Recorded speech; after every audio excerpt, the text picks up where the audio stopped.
Bismillahirrahmanirrahim. Alhamdulillahi Rabbil alamin.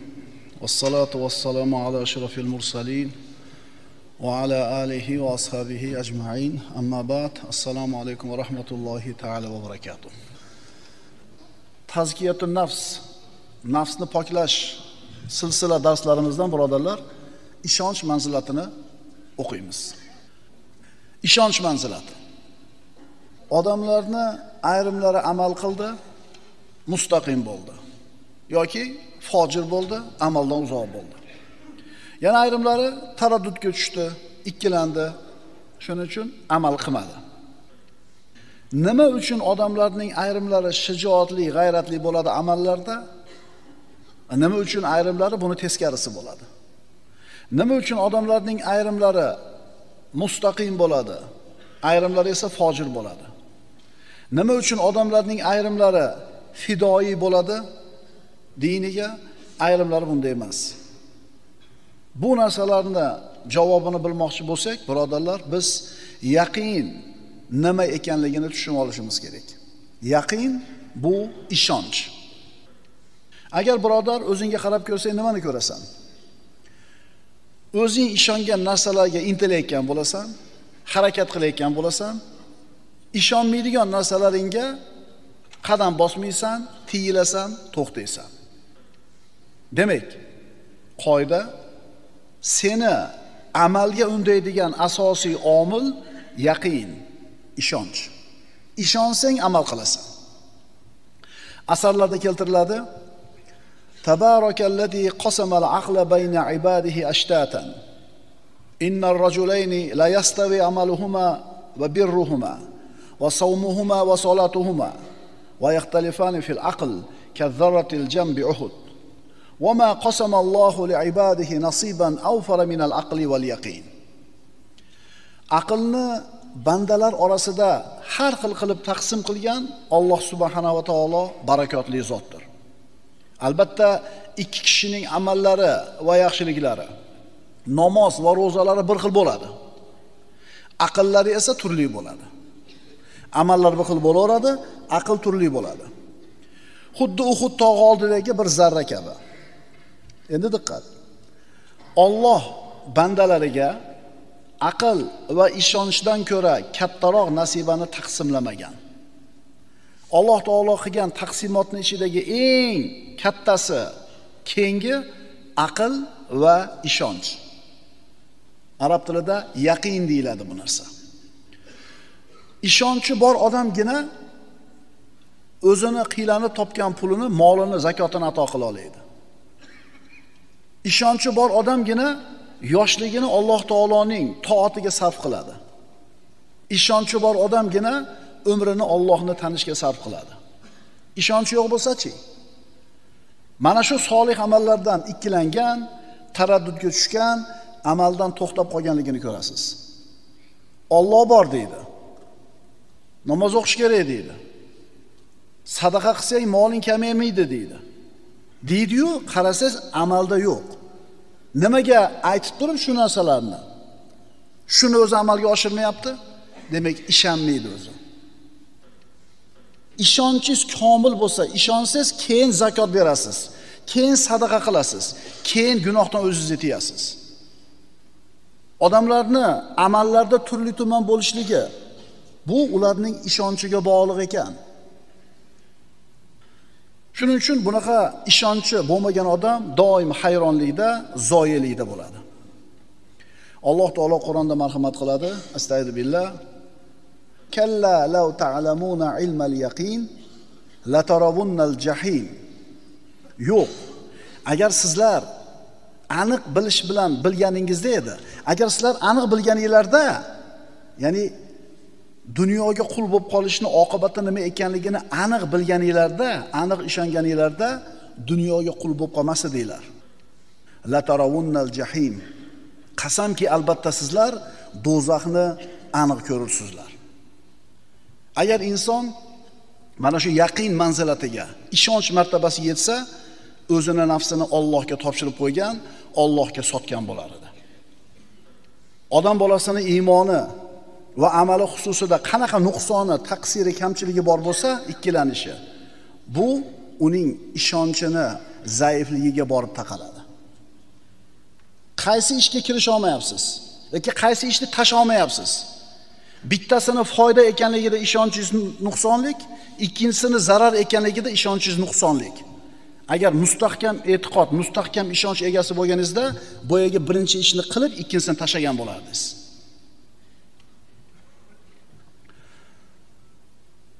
Payg'ambarimiz sollallohu alayhi vasallam masjidga kirsalar, Abu Umoma Bohiliy roziyallohu anhu masjidda namozdan tashqari vaqtda ko'p o'tirayotganligini ko'rib qoldilarda, "Ey Abu Umoma, nimaga bunaqa o'tiribsiz?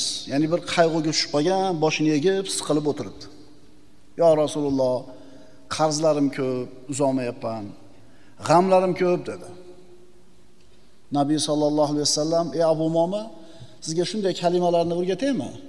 Agar ularni aytsangiz, g'amlaringiz ham ketadi, qarzlaringiz ham uziladi. O'rgating ya Rasululloh." Payg'ambarimiz sollallohu alayhi vasallam aytdilar, "Allohumma inni a'udhu bika minal hammi wal hazan" duosini aytdilar. Haligi sahoba aytadiki, ana shu duoni bir muddat o'qidim, g'amlarim ham, qarzlarim ham ketdi deydi. Payg'ambarning so'ziga ishonchi komil bo'lgan, yaqini mustahkam bo'lgan mu'min darrov haligi kalimani aytishni boshlaydi. Endi ishonchi zaif bo'lgan odamchi? Qanday endi? O'sha duoni aytib qo'ysamlar endi hal bo'lib qoladimi? Bu aqlga sig'maydi. Endi seniki ijobat ham bo'lmaydi duoing. Muammoing ham hal bo'lmaydi, qarzing ham uzilmaydi. Chunki nima yo'q senda? Ishonch yo'q. Tushunyapsizlarmi endi akalar, ukalar? Biz qilmoqchi bo'lib qila olmayotgan, tark qilmoqchi bo'lib tark qila olmayotgan ishlardagi muvaffaqiyatga erishmayotganligimizning sababini nima yo'q? Ishonch yo'q. Ishonch yo'q. Yo'q, ishonch bor, ishonch zaif. Ishonchimiz, yaqinimiz sust, zaif. Qaytaramiz, odam bolasini iymon, amal xususida qanaqa kamchiligi, nuqsoni, ikkilanishi bor bo'ladigan bo'lsa, bas buning sababi uning ishonchining zaifligi. Alloh taolo siz bilan bizdan birodarlar unaqa ikkilanib, taraddudga tushib iymon keltirishimizni xohlamadi. Iymon keltirishimiz mustahkam bo'lsin, ikkilanish bo'lmasin unda. Astagfirullah. Innamal mu'minuna allazina amanu billahi va rasulihi thumma lam yartabu va jahadu bi amwalihim va anfusihim fi sabilillah ulaika humus sodiqun. Haqiqiy mu'minlar faqat Alloh va uning payg'ambariga iymon keltirib, so'ngra hech qanday shak shubha qilmagan va mol va jonlari bilan Alloh yo'lida kurashgan zotlardir. Ana o'shalargina o'z iymonlarida sodiq bo'lgan zotlar. Hech qanday shak shubhasi yo'q iymonida. Alloh sen bilan mendan birodar shubhalangan holimizda iymon keltirishimizni xohlamadi.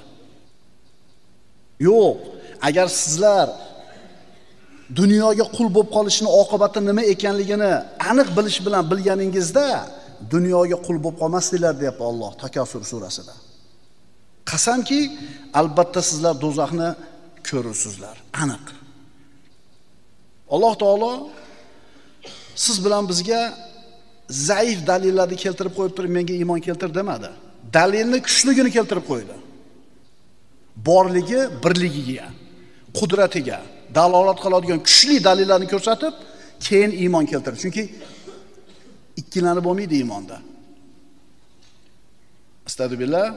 Va fil ardi ayatun lil muqinin.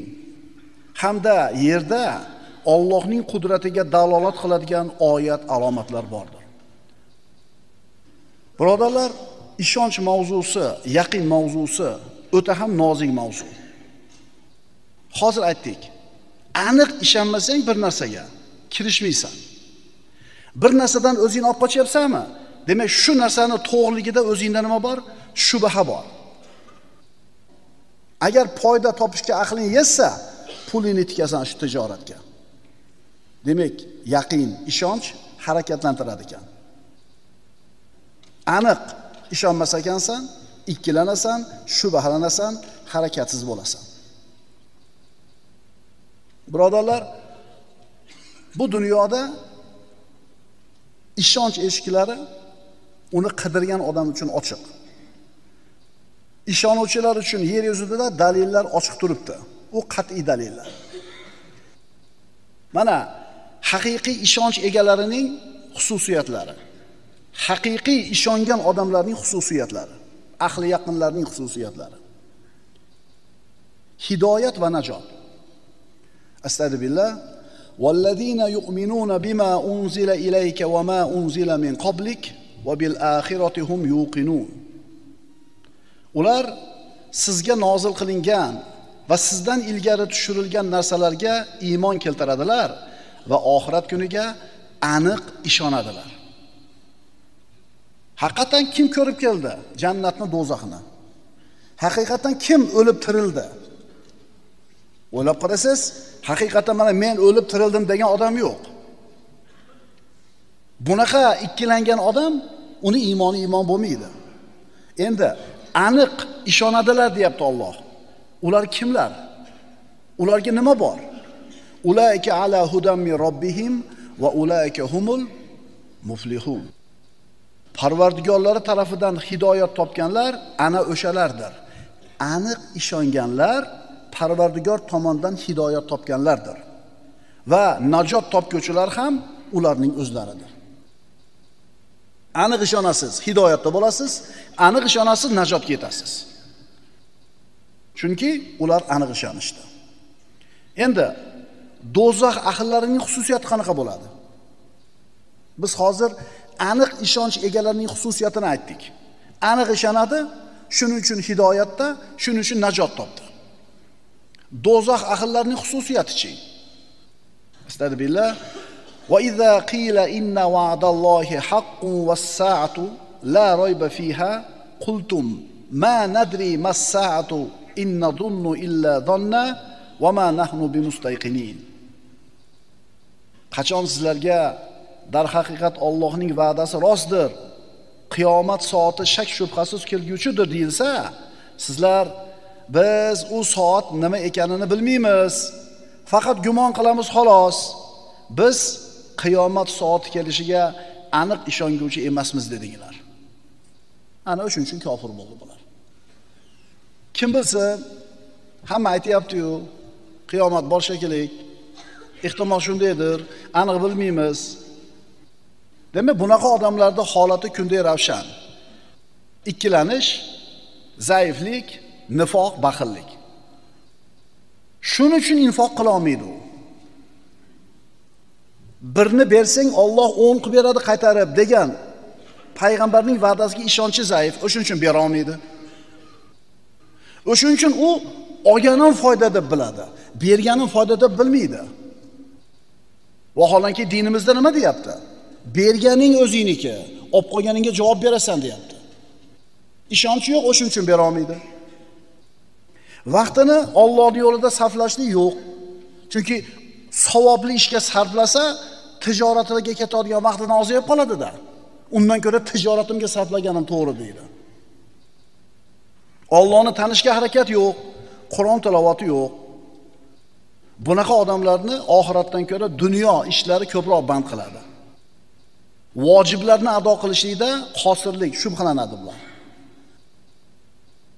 Bu kasalliklarning sababi bitta. Bu ishonchning zaifligi. Shuning uchun bunaqa odamlar savobli amalni qilishga suskashlik qiladi. Yana qaytaramiz. Bunaqalar olganini foyda deb biladi. Berganini emas. Berganini zarar deb biladi. Avvalgi darslarda aytdik-ku, ukalar, yoshlar, mana bu aqlimizni hozirdan nastroyka qilib olaylik. Bizni olganimiz boy qilmaydi. Bizni berganimiz boy qiladi. Har bittamiz la ilaha illalloh deyishimiz bilan Allohning do'stlari qatoriga kirdik, vali bo'ldik. Ala inna awliya Allohi la xawfun alayhim va lahum yahzanun. Ogoh bo'linglar deyapti Alloh Qur'onda. Allohning valilari bor, do'stlari. Ularga xavf va xatar yo'q va ular mahzun bo'lmaydi. Kim ular? allazina amanu va kanu yattaqun. Iymon keltirgan va taqvo qilgan. Demak, iymon keltirdikmi?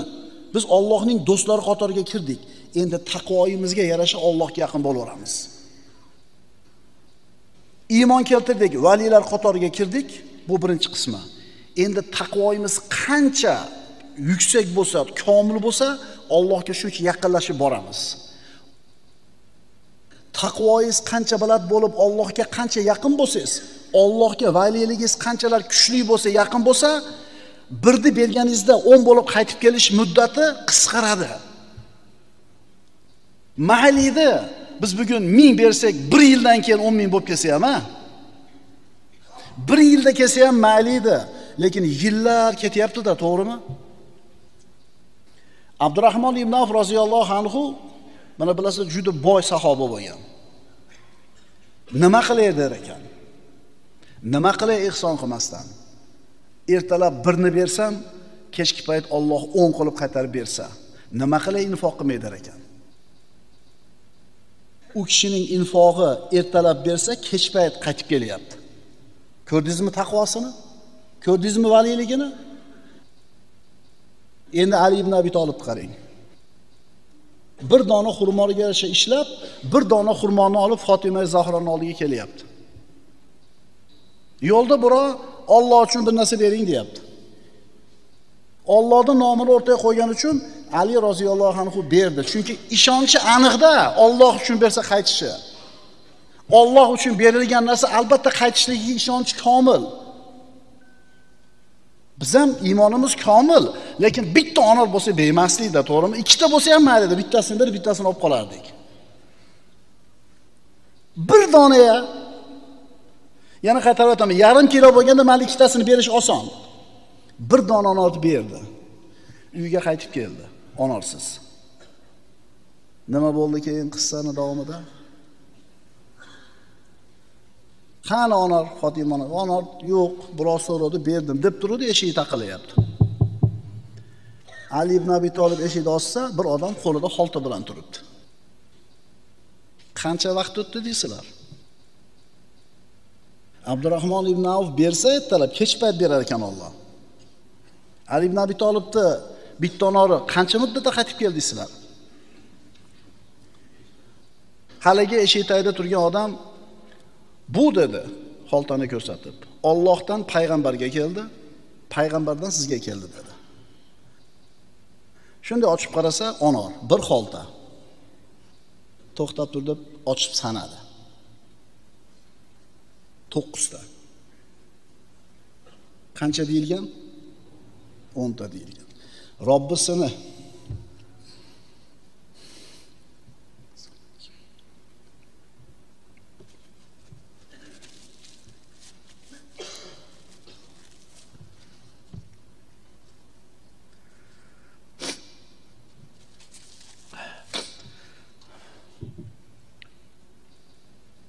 Robbisini va'dasiga ishonchi shu darajada komilki, 10 ta bo'lish kerak dedi. Sanadi. So'rayapti. Allohdan bu rostdan Allohdan payg'ambarga keldimi? Ha. Payg'ambardan menga keldimi? Ha. Unda 10 ta bo'lish kerak. Yonboshdan chiqarib berdi, sizni sinamoqchi edim deb. Ko'rdingizmi ishonchning martabasini? Yana qaytarib aytamiz, Alloh taoloning do'stlari bor.